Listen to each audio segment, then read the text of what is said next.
welcome to Unilag TV News. I am Vina Peters. For students who hate to sit up and prepare hard for exams, WAEC has vowed to do everything possible to shut down special centers and help reduce the rate of corruption and examination malpractice in the country.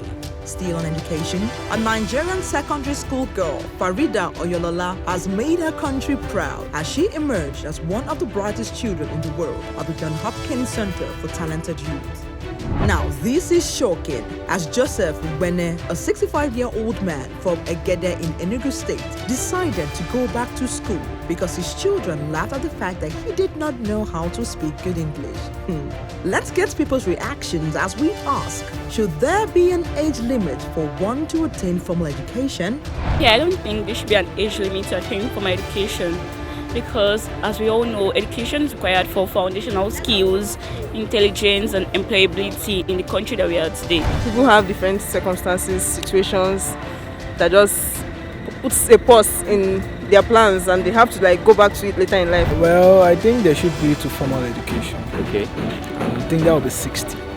I feel age is a limit because it will not be as, let's say, your brain will not function as it should at a particular age, which makes it difficult to learn. So there you have it.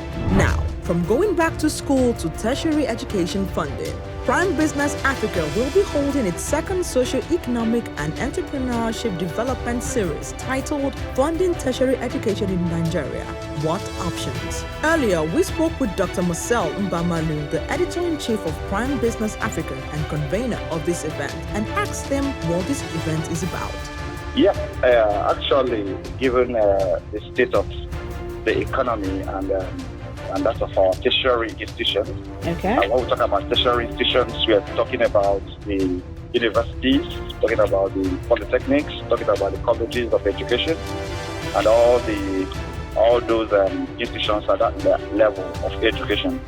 When you look at that, at the status right now, you will agree that there's a lot of challenges. There are lots of challenges there. We talk about infrastructure. We talk about basically in every aspect, curriculum funding for curriculum development, funding for infrastructure. All of those have a lot of challenges, given the state of the economy, because we believe that the education system cannot really be better than the economy within which it operates.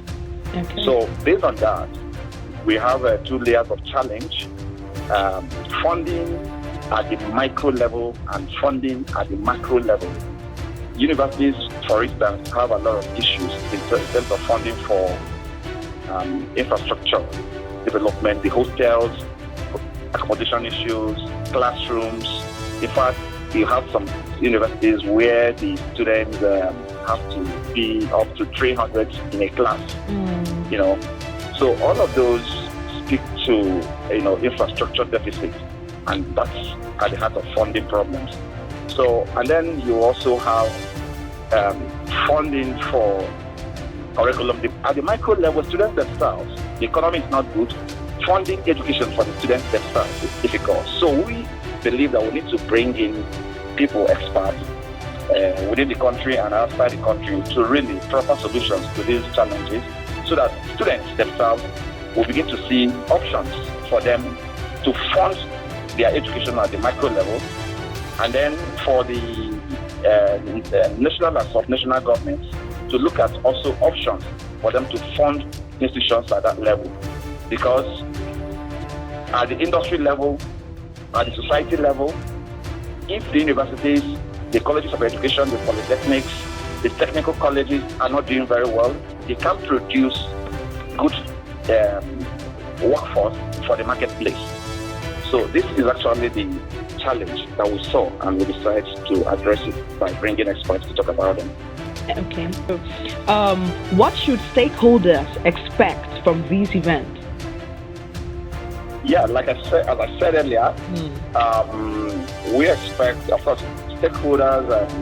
When I talk about stakeholders, I know you're talking about the students as well, operators within the education space, government, and everyone, including parents themselves who have students at that level. What to expect from it is as simple as the topic itself or the theme itself suggests, and that is solutions to these funding issues. We are bringing, perhaps the most qualified people in that sector to speak about these challenges and provide solutions to them. We are bringing those who have attained great heights in management of school systems, and both in Nigeria and abroad. Those who have worked in government, those who have worked in universities, those who are currently working there, and those who have invested, who are also working in companies investing in that sector. So the essence is to rub minds and look at these challenges, itemize them, look at them, and proper solutions to say these are the way government should go. These are the ways the students also should go. Because as I mentioned earlier, at the micro level, students also have funding issues. And governments have their own funding issues, and students have funding issues. If you look at what we have today, there are proliferation of private schools, and that's because the public sector system, the public sector school system has collapsed. And that's why you see the proliferation of private schools, but that's at a very high cost. Average Nigerian cannot afford to go to some of those big schools because they need a lot of money to fund those systems to be able to provide the right kind of education for the students.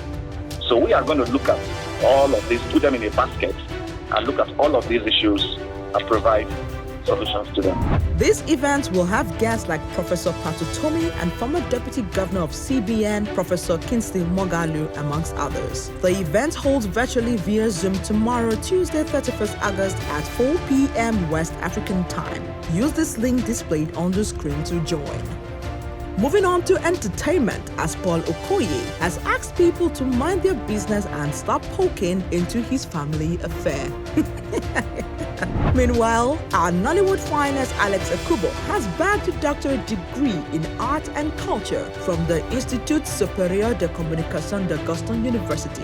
Now, wow, Alex no fit even kill himself. Yay! Into Baby Niger Season 6, as 3 housemates, JMK, Sammy, and Maria, have been evicted this week. I honestly couldn't believe my ears when I heard Maria was out. So sad.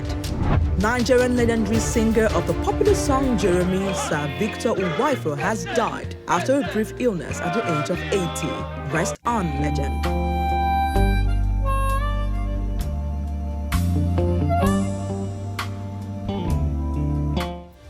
And with this, we have come to the end of today's bulletin. Many thanks for watching. I am Vina Peters. Good evening.